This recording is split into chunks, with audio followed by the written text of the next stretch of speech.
Broadcasting live from the Business Radio X studios in Phoenix, Arizona, it's time for Phoenix Business Radio, spotlighting the city's best businesses and the people who lead them.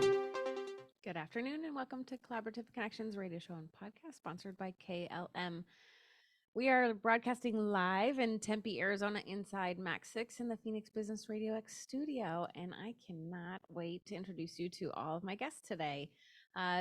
KLM started this radio show and podcast to bring people together. I feel like the more we collaborate and do business with people we like, our community grows and fostering collaboration. So that's why it all started. So without further ado, I will introduce you to my guest today, Dr. Pamela Williamson. Welcome to the show. Thank you. I'm excited to be here. Tell us a little bit about you. So I am the president and CEO of WBEC-West, which is the Women's Business Enterprise Council West. We connect women-owned businesses to opportunity through certification, targeted networking, and education. Really excited to hear about the whole process. We were just saying that before we got on air that a lot of people go into business, a lot of women go into business, and they don't realize, oh my gosh, there's this ways, and have you walk us through what the process is, and that there's somebody to help us do it. So that's really cool. I'm excited to hear more. Thank you for joining us. And Lori Erickson, welcome to the show. Thank you. I'm really excited to be here. Tell us a little bit about you. Lori Erickson. I started Project Pros about 8 years ago, and we help with all the back office needs of small businesses. Got into it just to really help small business grow, because a lot of owners do the things that they shouldn't be doing, and they should be focusing on their business instead of in their business. So we get in their business and help them grow. That's exciting. Yeah. And tell us a few of the service offerings. Really anything back office that you don't or shouldn't want to do, answering phones, bookkeeping, some admin tasks, HR, just really depends on where you're really struggling and where we can really help. We jump into a lot of different areas. That's exciting. Yeah. And that's why we're a good referral partner for each other, because you do everything I don't do. I know. And we need to talk further about that. That's exactly. exciting. Yes. Well, welcome to the show. Thanks. All right. Last but not least, welcome to the show, Brandy Byers with Arizona Automotive Equipment. Did I get that right? Yes, that's correct. Welcome to the show. Tell us a little about you. Well, first, thanks for having me. Really Yeah. appreciate this, to be with people with wisdom, especially women. So Brandy, I am a co-owner of Arizona Automotive Equipment. I own most of the business. I own 51%, and I own it with my husband. And it's a company that he worked for about 8 years. And we specialize in automotive equipment, specifically automotive lifts. So whenever you go to Discount Tire, those shops, you'll see those lifts. We maintain and sell and service those lifts. And been doing it for about 3 years now. This is year 3. So we took over the business during COVID. So. Oh, fun. I can't wait to hear that story.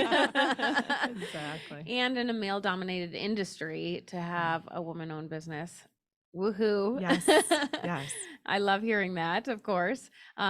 So how did you guys get into, he owned it and you were like, okay, so let's do this, or tell us the story. Yeah, so my husband worked for the company for about 8 years. They had been around for about 16 years, and they were ready to retire, and they didn't have kind of a legacy to leave it to, and they didn't want a big corporation to buy it. And God willing, we were able to purchase the business, and the rest is history. My husband came to me and he's like, should we? He was all nervous, and I'm a little bit more assertive, I guess. And I'm just like, let's do it. What do we have to lose? I'm tired of big corporations. So we took that risk, and it's been great. Really cool. Really cool. I hear that all the time. Women, men, anybody who come from corporate and start their own business go, oh, I'm so sick of that. And that every time I hear that story, that same exact story, I think, thank goodness I never went into corporate. I've been an entrepreneur for over 20 years and worked in family businesses, and very, very thankful to never have had that, oh, I didn't like that, or, thank goodness to get out of that. So that's really cool. Really good. Well, this show turns out is all about women in business. So I would love to hear, Pamela, the certification process, what you guys do, and why women should get certified and help in the procurement of bigger contracts. Sure. I'm going to start backwards for your question. So Please. I'm going to start with the why. So why women should get certified, it really just depends on how you look at it. So some women get certified because they want to do business with other women, some because they want to connect with other women, some because they want to do business with corporations. The bigger why, I think, is why women need to get certified is because there are so many opportunities out there for women and they just don't know it. And I think certification allows you to see those opportunities, but also allows you an opportunity to connect with those individuals who are almost like your internal advocates within an organization to help you connect with the procurement and the decision makers. The process for certification is, I like to say it's like a three-pronged process, but it's probably more like a 5. So I think the reason why I add those additional steps in is because you really need to think about if certification is right for you. We know that certification is not right for everyone or every business. So that's a consideration you have to take into account. And you have to really know whether you want to do business with a corporation, with WBEs, or with both. Then you'll need to really look at your business structure. So the first thing that you have to do is you have to do an application process. And that application is totally electronic. It requires you to dig out your documents, upload them. And the reason why we want to see your documents is we want to make sure you're 51% owned, operated, and controlled. After you upload your documents, they're reviewed by a committee. And along the way, we have an assigned person to kind of help you with that whole process. After the review by the committee, they make a determination to certify or deny. Then no matter which determination, there's a site visit that occurs. So we have someone from our office. Pre-COVID, we used to go in person and inspect your office and ask some standardized questions and some questions that the committee has come up with. Since COVID, we now do that virtually unless you have a manufacturing plant, because then we want to look at that location where you're manufacturing your items. Then after that, a decision is made. And so it's almost like a matrix. If you is certified through the committee and certified through the site visitor, it's an automatic certification. If it's a certified and denied either direction, it goes to a second committee review, which may require someone else coming out or asking more questions. Then another determination is made, and hopefully it's certified. If not, there is an appeals process you can go through.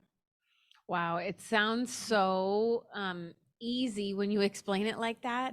For so long, it was always, I always thought, oh my gosh, there's way too many things, which it sounds like obviously, you have to go through the process. But if you follow, I'm certified in project management. So that my brain goes, yep, you just check mark each box and you just go through the process, right?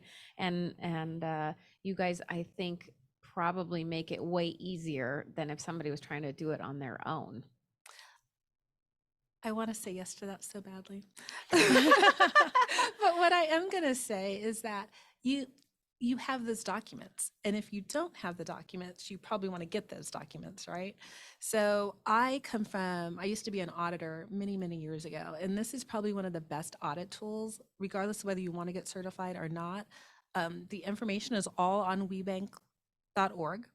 It will walk you through the process. It will tell you why we look for the documents and tell you why you should have them. That is a really good step. Even, I know your wheels are spinning. I know, they are. They are. I was just curious, like, is there certain industries that fit that better than others? Or is this really something that all women-owned business should do? Or try, if it fits them? I think you have to think about whether you want to do business with corporations or whether you want to do business with the government or whether you want to do business with other women-owned businesses, because women-owned businesses look for other women to do business with. Sure.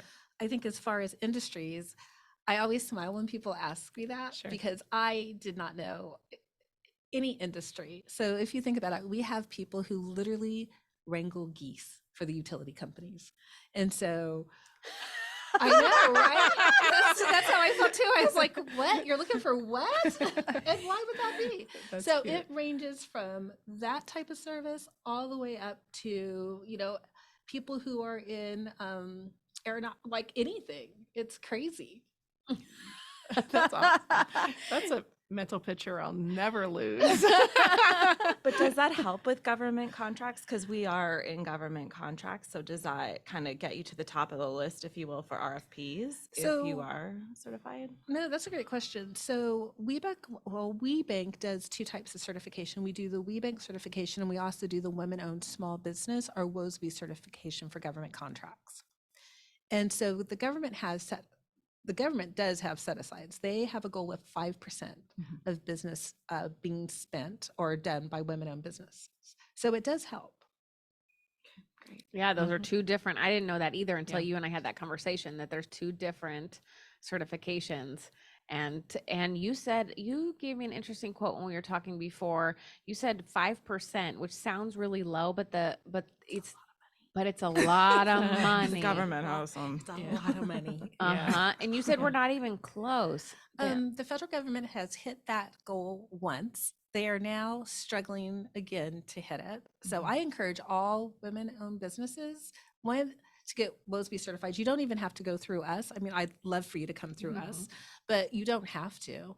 They have different certification arms. They have, there's a couple of other entities that do WOSB certification. The government does it themselves. If you go through us, though, we have a quicker process, and you also get WeBank certified at the same time. So you can't Oh, beat that. No, double Two for certs, a one. 2 for 1. Yes. That's Yeah. really exciting, really good for business owners to know, whether even if they're starting a business and they're not sure if they've got a partner, if one, husband, wife. I have a lot of clients who are family owned businesses, right? And oh, wait, we should think about doing the Mhm. 51%. And you guys did that right away. Right away. How did you think of that to Well, make sure that happened? A lot of reasons. No, I take it and run. No, I've always believed in women-owned business. I'm all the office and I'm all the behind the scene.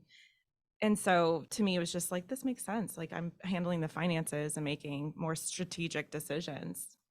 And so Good let's for do you. it. Good. Most people, I assume most people wouldn't think of that unless they've been exposed to knowing that you can get certified, knowing that it makes a difference and all that. So that's really good that you guys thought of that ahead of time. I did do consulting at SRP and utility, so I did get to see kind of some of that.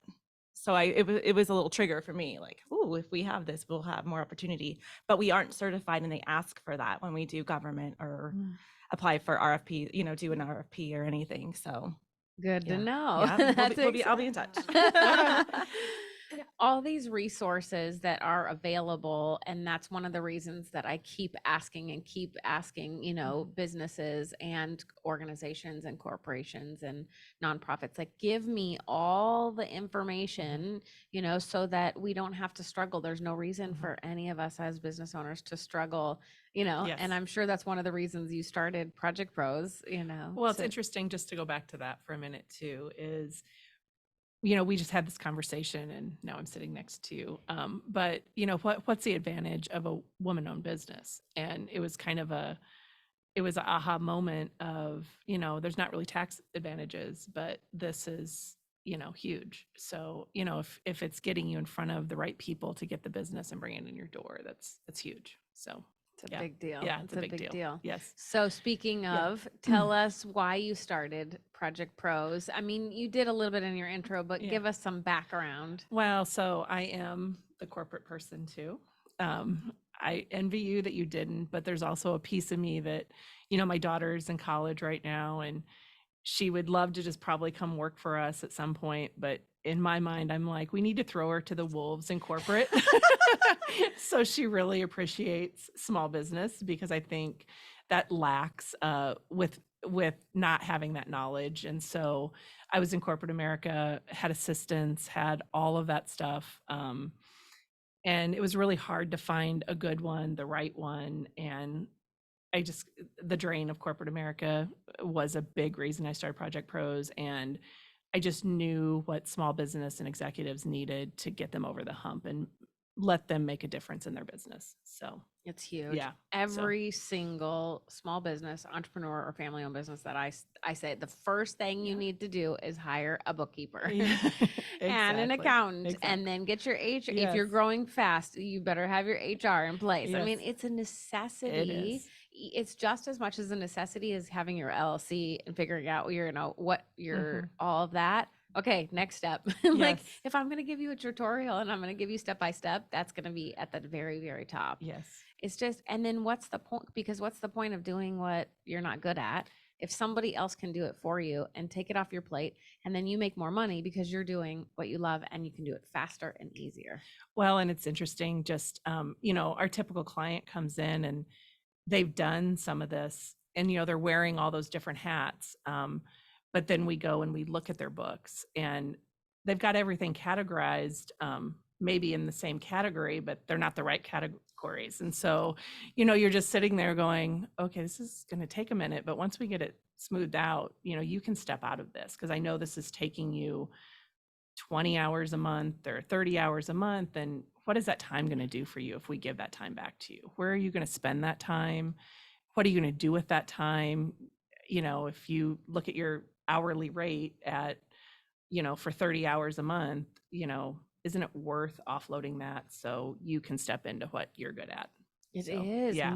And most business owners, I say, don't get into business for doing the accounting or the marketing. Absolutely not. They got into business Yes. to do what they love. Mhm. So why struggle 5 hours on, Yep. with QuickBooks Yeah, for exactly. this week, or why? There's no reason No. to do that. I No. know. And it just, the longer you do it, or the longer I see clients to do their own stuff, Mhm. it just takes that much longer for somebody to take it over because you've made such a mess of it. Exactly. Exactly. Or you have to explain Yes. that many more things. I've known since the beginning, the second I started any of my businesses, no, accountant, no. Like I'm not dealing with that. Yeah. I don't care about numbers. I know that's really bad, but so let somebody else care about it and tell, and Mhm. say what needs to happen in the business. Well, and if you need to capitalize or something like that, your books need to be so clean. And if you're guessing at categories and the bank's not going to touch you. They're just not. We have somebody who we just started with who he's like, you need to go find somebody to clean this up because you have a great business. I see your profit, but this doesn't make sense in any kind of transaction that I'm going to do with you. So it's really important if you want to grow, if you want to capitalize, if you want to do that stuff, to have all that stuff really straight. And I assume that's part of the process when you're saying uploading documents is P&Ls, I assume, are a part of that, right? If We do require P&Ls. there you go. Yeah, exactly. So I say it's a great auditing point tool. proving. Yes, yeah. It is a really good auditing tool, Yeah. even if you don't end Yeah. up wanting to do it for a while. Mhm. I think I'm going to use that. Thank you for all my clients. Here's your audit. Here's what you need. Well, I think it's important that people, I can say from my experience with WBEC-West, there are so many women who think that they control their business because they may own 51%, but their bylaws don't support that they own their business. And so it is just so important. And I, thinking of you own 51%. One of our biggest denial is women who own 51% because they think just because they have that 51% that they control the business. But they haven't taken the time to look at their bylaws, so they don't control it.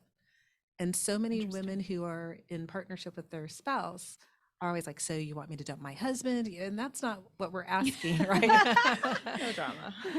We're not asking that, but we are asking that you 51% own, operated, and control is what we're asking. And those bylaws, at the end of the day, your legal docs, is what a judge will look at. That makes sense. So writing it all out, having it all documented, instead of just saying a handshake Or kiss because it's your husband. Yes. You clearly don't work with your husband. I'm just kidding. Yeah. I do. Oh, Actually. dear. I do too. Oh my gosh. So- Yeah. What do you mean you work with your husband, Pamela? So my husband and I have owned multiple businesses throughout our marriage, and so we do work together. And I know it's really hard, but it's just something that if you were going to say you own 51%, then you have to own it. You have to control it. Your legal docs have to support that, because I know my love with my husband is forever. But just in case there's a bump along the way. That's Oh, awesome. that's really fun. I love that. Yes. Speaking of family-owned businesses, there's always nuances. There's always lessons along the way. Things you wished you knew when you starting in COVID. Oh my gosh! On top of owning a business together, you guys never separated. Probably were you ever away from each other? Give us a little background on owning a business with your spouse and some maybe tips for other people who are struggling with that, or something you wished you learned along the way in this. Yeah, gosh, I still think I'm learning for sure because I'm only on year 3, married 12 years. But, we have a very good relationship. We've utilized marriage counseling before. So I think having that, like, hey, we sometimes need a third party check-in, it's really Huge. critical, right? Because you need a little bit of a referee when there's a division of responsibilities and sometimes they creep into one another. And so we've really tried to say, hey, that's my lane, stay out. Like, I've got this. You can, like, I'm final decision maker, and trust, right? Just like you would with an employee, I think. And, lessons learned, I mean, it's just constant communication. It has to be like, and also turn off the communication. We'll go into the hot tub at night or something and he'll start blah, blah, blah about business. I'm like, I'm over it. I don't want to talk about it. Right. There's other things we can talk about. Like, how are the kids? Like, there's just other things, and his mind's always going, and I can kind of cut it and leave it because I don't know. It's just age and wisdom, I guess. I don't know, but I stop it and just say, hey, let's just be a family at home. That's really, really critical, important, right? Because it can bleed over, and knowing that it's okay to step away and work on all your other stuff in the Yeah. communication.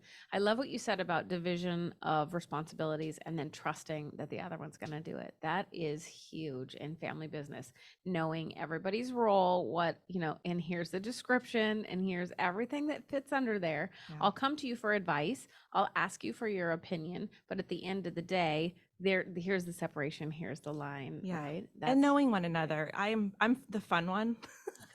I say my self-assessment is I'm the fun one. And so he'll come in, and he's out in the field. So he's dealing with the customers and the operations and that. But I'm behind the scenes and scheduling and pushing it all out. So he'll come in and it's, you're trying to troubleshoot and it's going really poorly. And he'll bring that in. And I'm like, can you please exit the door and come back in with a positive attitude? You're hurting my aura. I love that. Does he? No, not really. And then I'll put on meditation. I'll try to like reset, right? So That's really cool.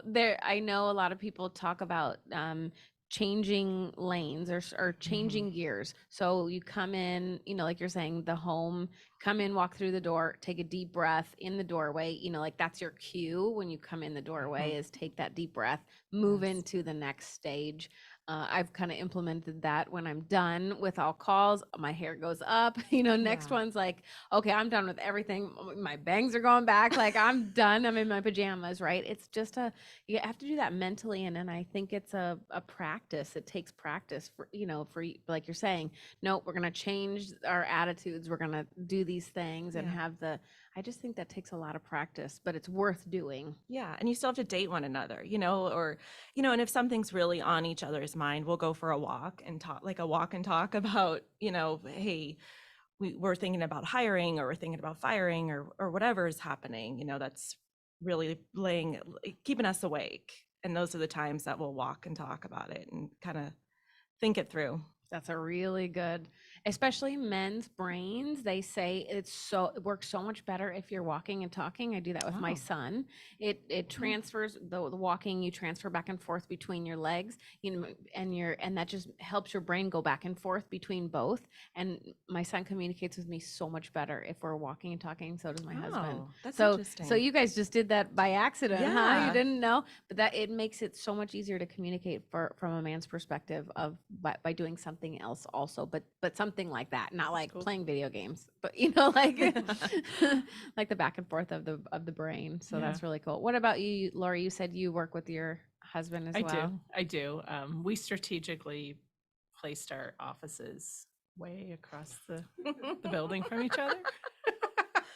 So I see him every day, but I don't have to if I don't want to. But he actually supported me while we were getting Project Pros up, and that was his job, is to bring the money in when we started Project Pros. And then once we got to a certain level, I was like, why are you not coming and building wealth in the family as opposed to giving somebody else your time and making their dreams come true? So he came over, I think it's been 4 years now, and he's by nature a sales guy, and he helps with 2 or 3 sales accounts, and just kind of does some of the cleanup stuff that has to be done in business as far as audits go, as far as all of that. So he's instrumental in just making stuff work, but he's very vocal about, I own the business and it's her decision, and he's very vocal about that. So I appreciate that. And I own 100% because I started it 8 years ago by myself. So That's really, really cool. Yeah.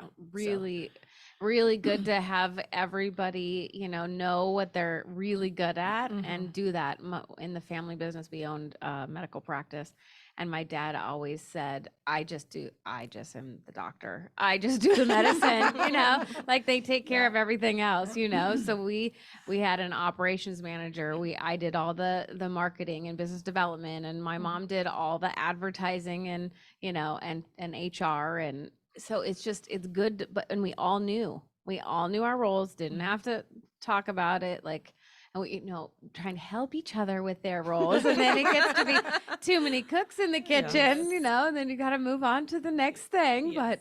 But it really, communication is huge in any business, right? We're not just talking about family owned. In any business, and communication is a big deal. How do you guys structure communication? And you two, with your team at WeBank, all of you, I'd love to know, any tips around communication with teams. Oh, I love that you said Teams because we use Teams. There you go. And so I think over COVID, it was as we moved into working virtually, that was probably the biggest eye opener that my communication style needed to change. Because so many things people will pick up might be verbal cues. And when you're on a telephone, it just doesn't come out that way. I also think when you're telephonic, there are things that you're willing to say that you may not be willing to say in person. And so that's something that my team has had to really work on, because if you think about it, we cover 8 locations. And we have staff that reside outside of our states that we cover. And so we had to make a quick shift because when we first went 100% virtual, things got misplaced, things didn't get completed. And so just making sure that we have really clear communication, and that not only do you pick up the phone when you have a miscommunication, but you also do it on a video chat. Because what we're finding is it's so hard to be Empathetic. clear. Okay. I was going to say Both. I was trying to think of a nice word. I couldn't think of it. Yes. It's easier to communicate when you're looking someone in the eye and not discount what's being said, is what we found as far as communication goes. So It's a big deal. It's a big deal. As soon as I get an email or a text message that I don't understand, or I think I'm taking it one way, that's kind of like, oh, that's off, or that's weird. Can we schedule a call? Can we schedule a video? I want to because I'm not understanding. I don't think I'm understanding it right, you know? And a lot of times, I mean, even with your family, you're not understanding it right. They're like, I didn't mean that, you know? And I'm terrible at that. Like, so the better we get in front of people, I think you're right. You can look somebody in the eye and see that they're not being mean, or they're not meaning to say that they're meaning something else. So I think that's a really good communication tip. Video calls as opposed to even phone calls. Yeah, I really like it. And I also love the mute button because I have a tendency of just being like, and so I love the mute button. I can think about what I'm going to say. I can kind of think about how people might take it. Yeah. So I love that mute button. That's my fave. But our industry, I feel like, is so further behind. So we have really small dealerships that, their accounting is literally like a ledger, like it's 1984 in some of these. And so for us to use schedule, like to try to be progressive, it's really hard when you have, they're operating in the 80s, 90s. So like I have to do phone calls, like, government shops were fine with email and scheduling and whatnot, but a lot of them, I mean, I have to physically call them and talk to them. They like wouldn't even, they'd be like, what's a Zoom? Like it would be a whole thing. Why are you putting me on a Zoom? Like, I don't know. It's so crazy that it's far behind, and that's a struggle for us, I would say. Like I get envious. I'm like, ooh, Teams virtual. Nope, not yet. We did find that in my husband's business.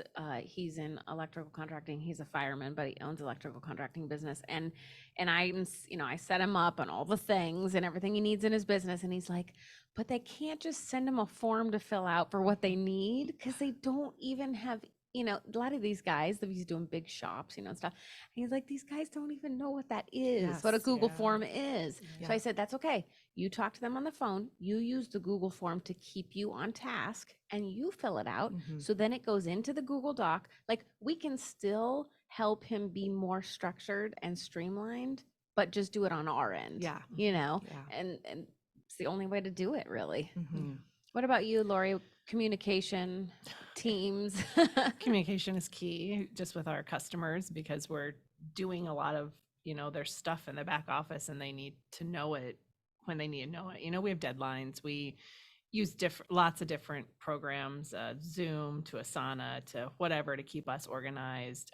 We Slack in the office so everybody can ask questions instead of getting up and running around the office and causing chaos. So communication's key in our business, and we try to overflow that to our customers. Just, we have a lot of customers who are on Slack with us, so they can just message us and say, hey, I need this done today, kind of thing. So that we communicate in lots of different ways. We're over communicators, probably, to be honest, but I think over communication is better than under communication. And if they get sick of us, they get sick of us, but they know what we're doing and where we're at. And it's made the business go. So You're a diamond in the rough when it comes to accounting and bookkeeping for over communication. Have you guys ever heard that before? I don't think so.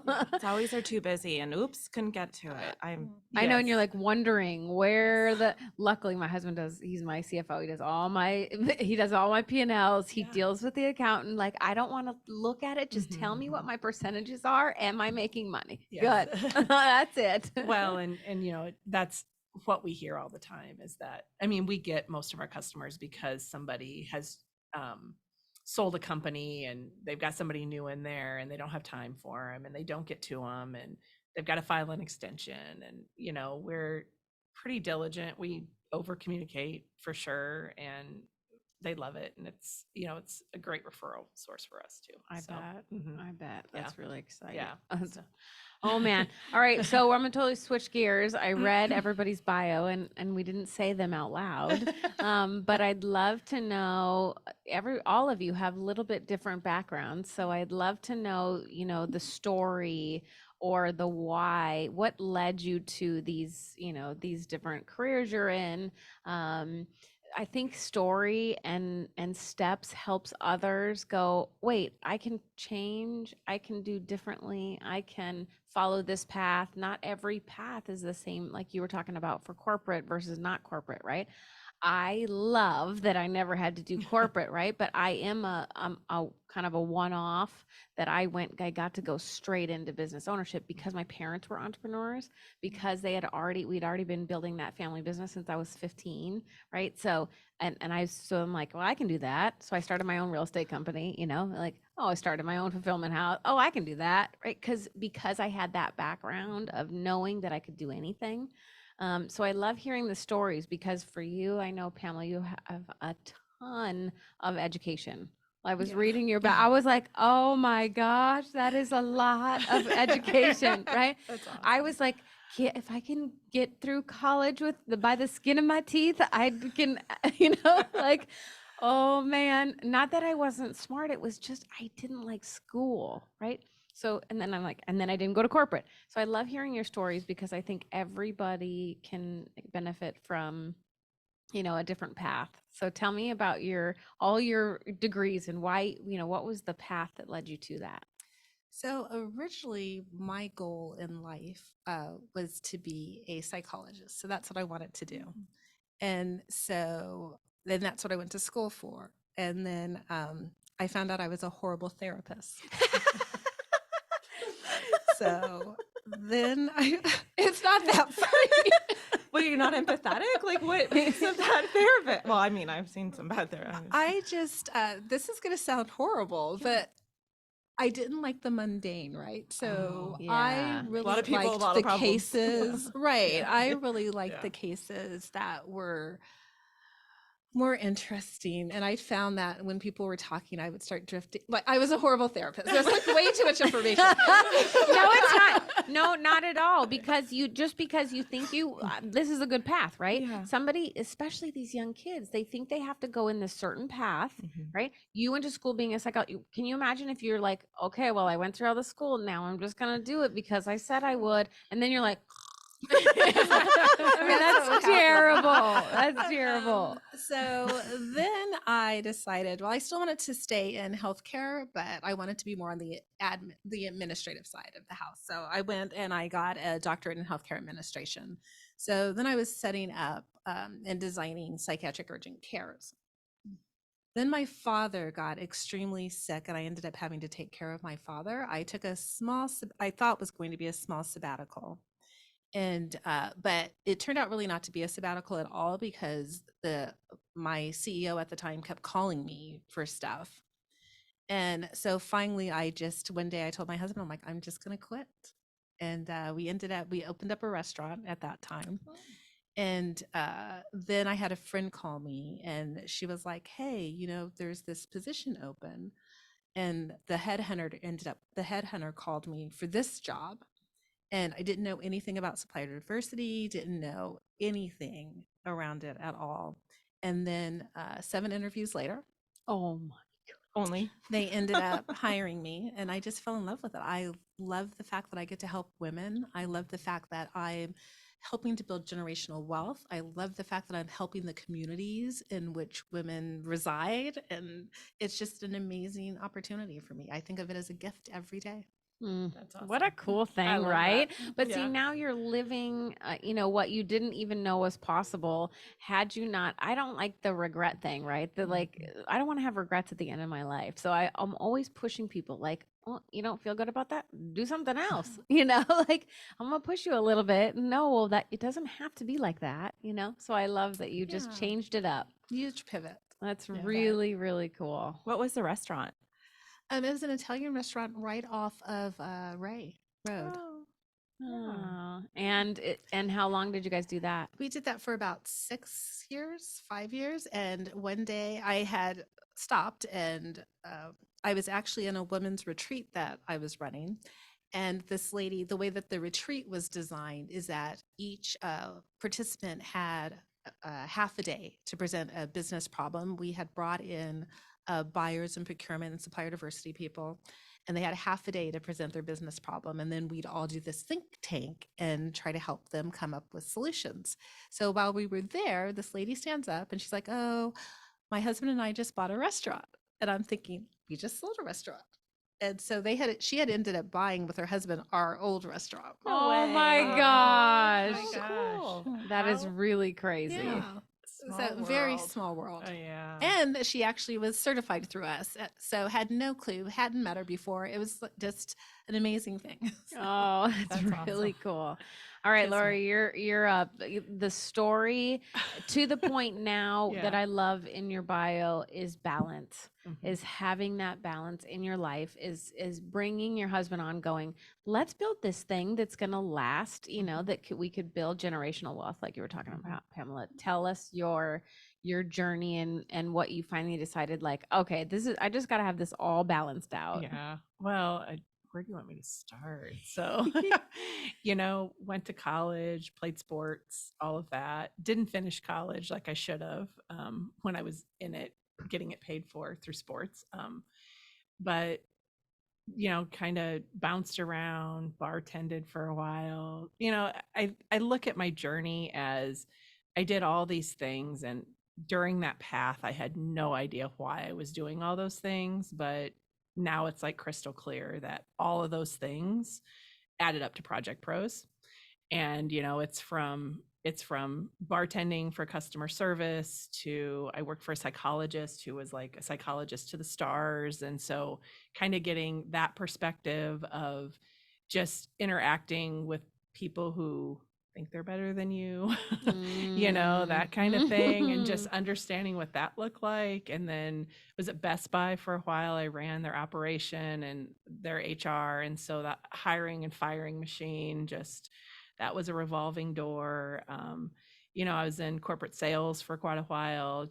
It was just very eclectic. And I did finish my degree at University of Phoenix through that whole time. And I was actually working for that psychologist, and he was getting ready to retire, and he said, well, you could go with who I'm going to sell the business with, and da da da. And that was just my exit in my mind. I was just like, I'm just done with this. I'm done with building somebody else's dream, working for somebody else. And so I had hired a lady into that, who came to me after we kind of both decided to leave, and said, I have an idea for a foundation, and I think you're the person to help me write the 501c3. And so we sat and we wrote a 501c3, got it approved in 6 months, which is really unheard of before the quick form came out. So that was a sign to me almost of, let's just move forward in business. And then she ended up taking the foundation, and I started Project Pros. And the rest is history. But the balance is super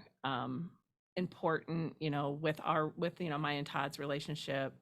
It's also just kind of like you, when we go home, we close the business. You have to just keep that balance, otherwise your whole life becomes the business. And no, none of that's healthy. There's nothing about that that's healthy. And for a while it was that. I'm not going to lie. I'm not perfect. I've learned from trial and error, just like everybody else. But, we're in a really good place right now. The team is super strong. Very grateful for everybody who's on it. And they help balance us just to move things forward and not let it get so chaotic. So, yeah. It's really, really important, Yeah, right? yeah. That communication and the balance in Mhm. your life. Yes. I think as women, we tend to take on everything.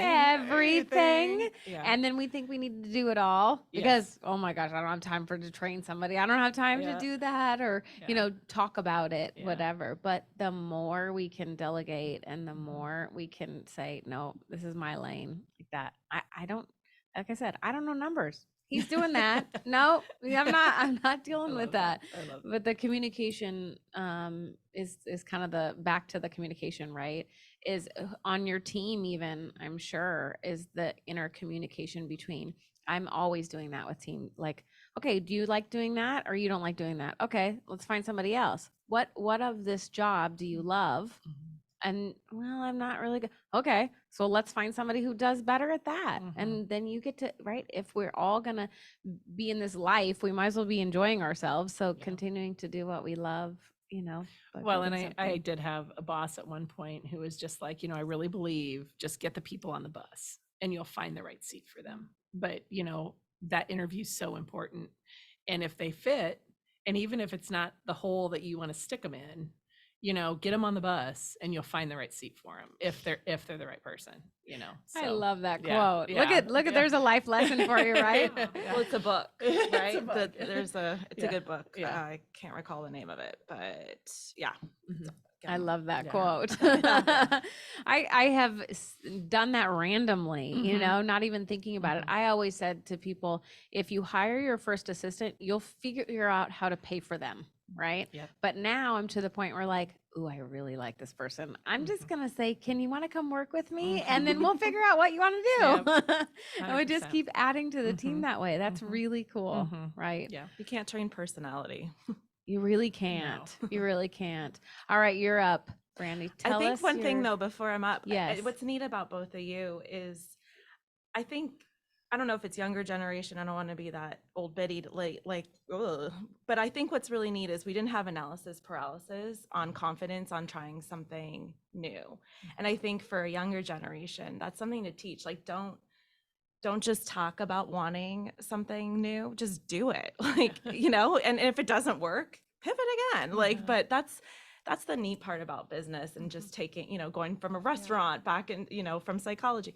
The pivoting is great because it's what you don't want to do and what you do want to do Yeah. can show up. So We started out as personal assistants. I picked up dog poop and dry cleaning 1 or 2 times, and I was like, oh heck no. Yeah. We are changing this. And then we got our first, you know, business to business client on, and it was a CPA who's still with us, love him to death. And you know, it was pivoting. It was, Yeah. I'm not doing this, but I'm not going to quit. I'm going to keep moving, you Dog know. poop's gross. Yeah. It was personal assistance is what they wanted Yeah, us to I do. And got I it. was like, Ooh. what in the heck am I doing? So yeah. Consistently pivoting will Mhm. make you more Mhm. successful, Mhm. right? 100%. Make you Mhm. more happy. Mhm. Yes. Make you more happy. Make you happier, right? And Yeah. but that's the entrepreneurial spirit. I Mhm. think Yes. is it. We're okay with change. Yeah.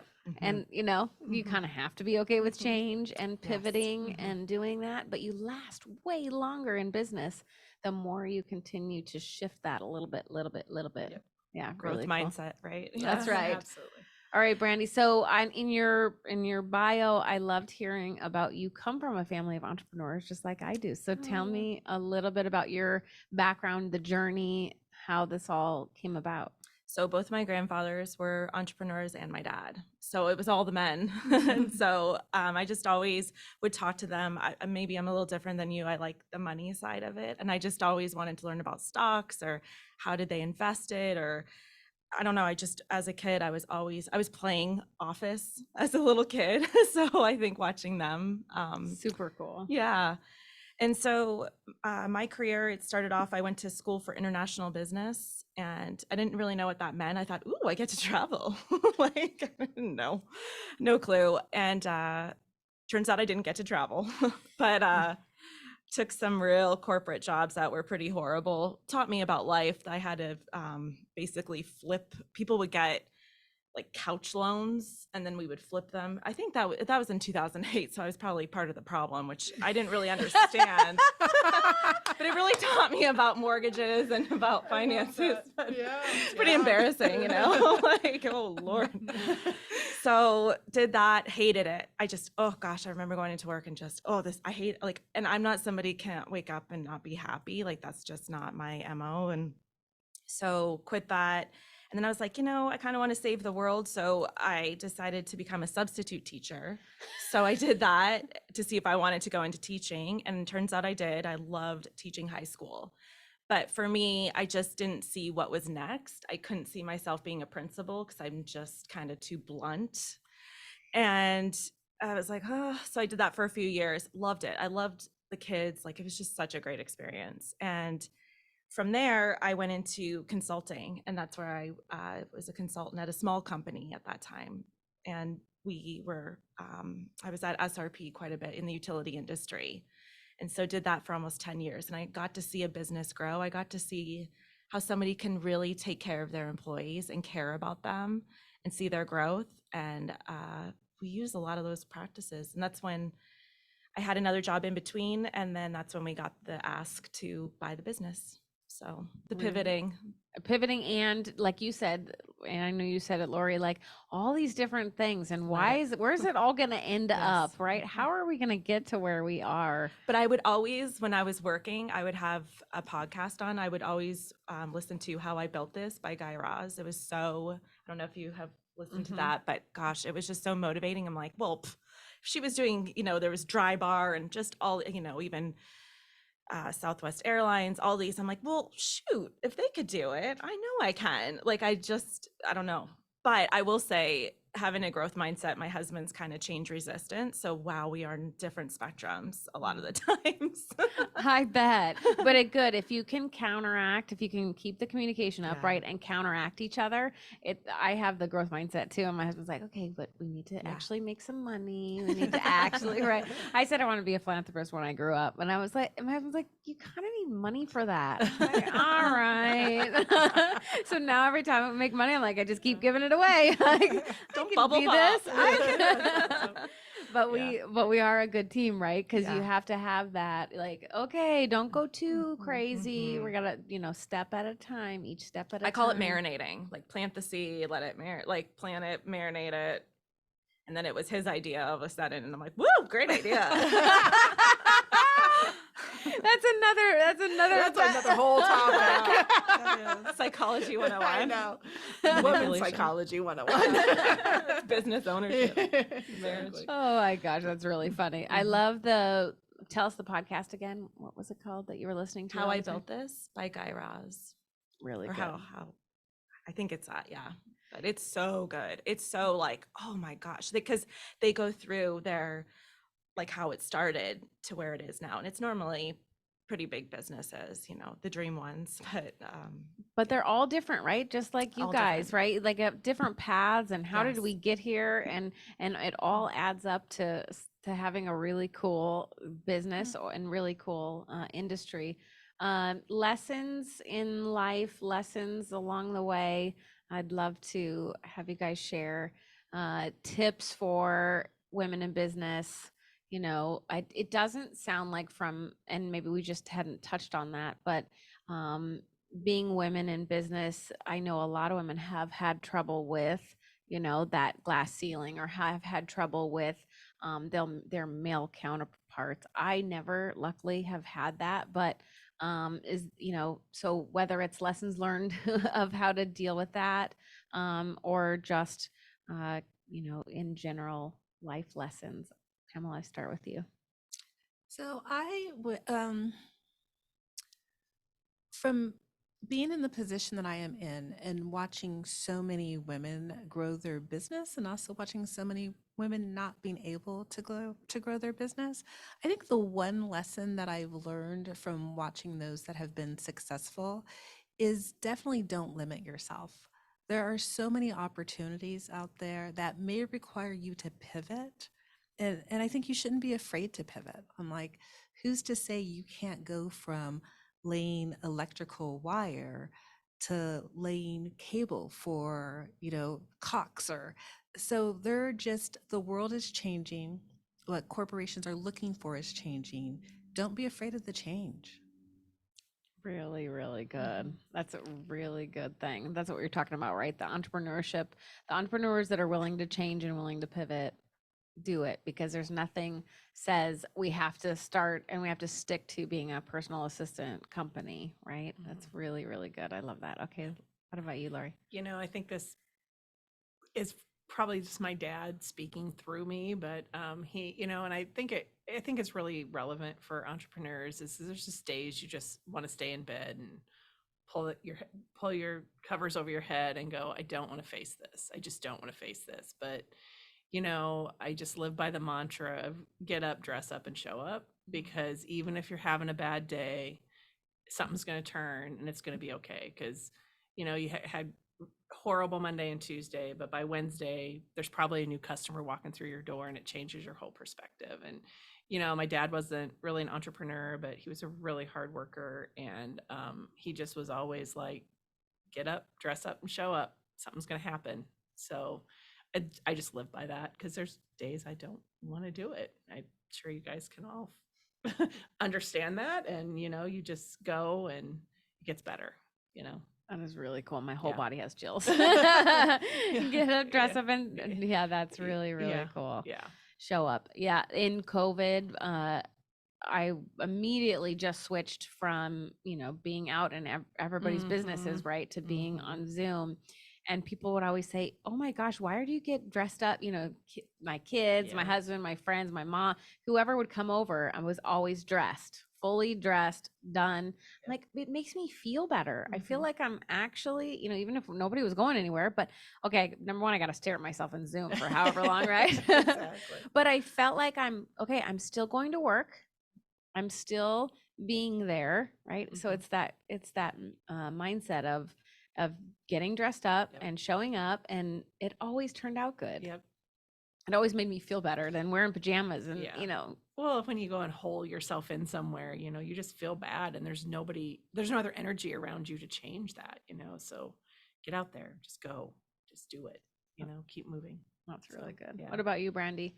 Any lessons along the way? Yeah, my dad always said to me, you can, anything a man can do, you can do better. So I was always pretty fearless, and I still am. So if we have overdue invoices, I'm not afraid to knock on doors, and I don't lose my sunshine. Like it's a lot of grumpy men, because you're asking about, with the glass ceiling or anything else. Like for me, it's just resistant to women. It's like, what are you doing here? And it's, sir, can I have the check, please? And he does not want to write it, and he's mad. I won't lose my sunshine in who I am. I'll sit here and wait in your waiting room while you write that check, and so I don't know, I've learned to be fearless, and, some people are just, there's just some unhappy people in this world, but that's not going to ruin my day. So I try not to take it seriously, or just, Take it on as your own, yeah, right? Take the not let it, energy. yeah. So, Oh, I really like that. It um, it is important, something you brought up, just because we're talking about women in business and how important it is to help each other and build each other up. We need our male counterparts. Having a dad tell you that growing up, that's huge, Yeah. huge. I'm sure you think about that all the time. Sure. I had the same thing. Like, you can do anything. Yeah. That's it.